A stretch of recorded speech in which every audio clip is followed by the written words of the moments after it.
Carpe Sus, Ben and I went hunting up in North Texas. The trick is going to be not to spook the cattle. We were next door. We saw these hogs come on the property.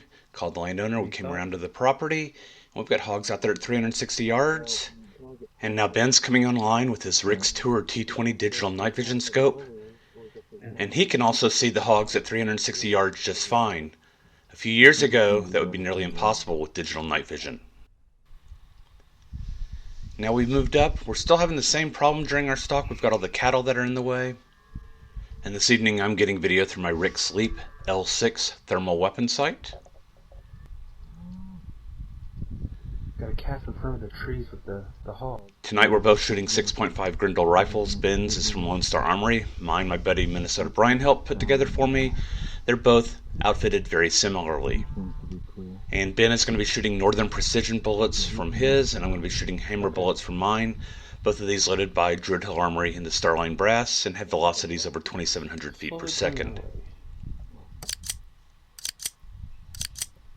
And it is a boar.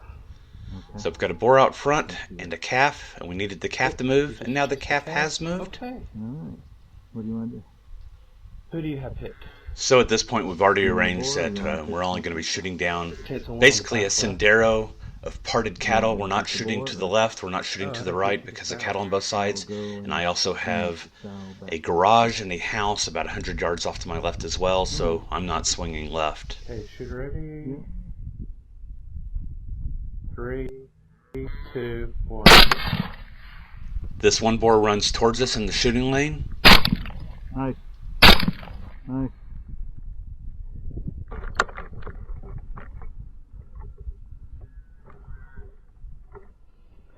Of course, my first one went to parts unknown.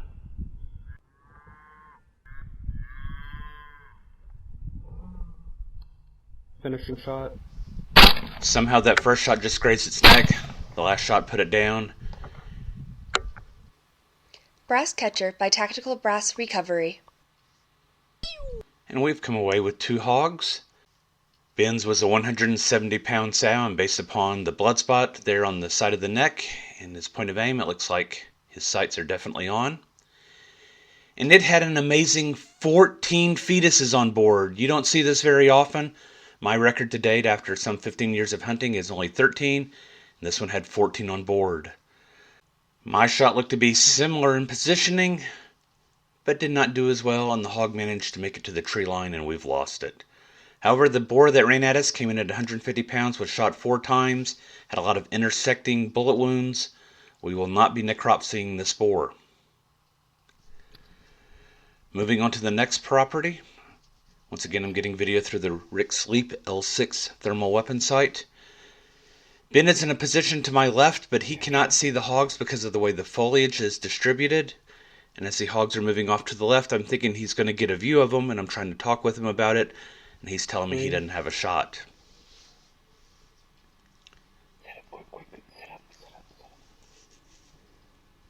So the wind is blowing towards him at this point. We have a house off to the right. We could have approached the hogs either from this direction or from the other side. The wind was less from this direction, so this is what we tried.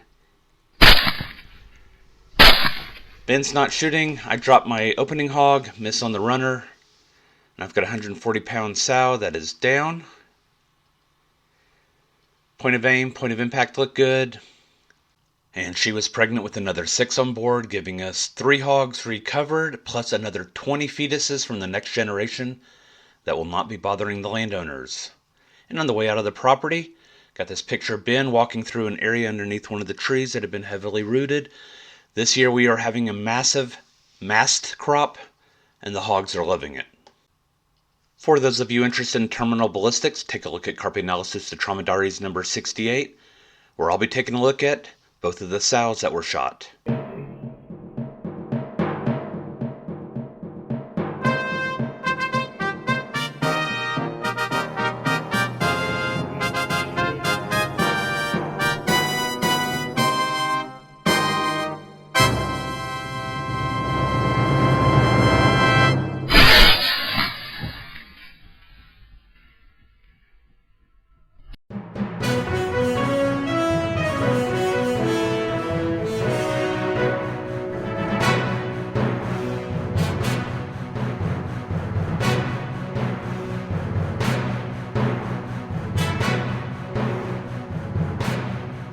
Carpe sus, my friends.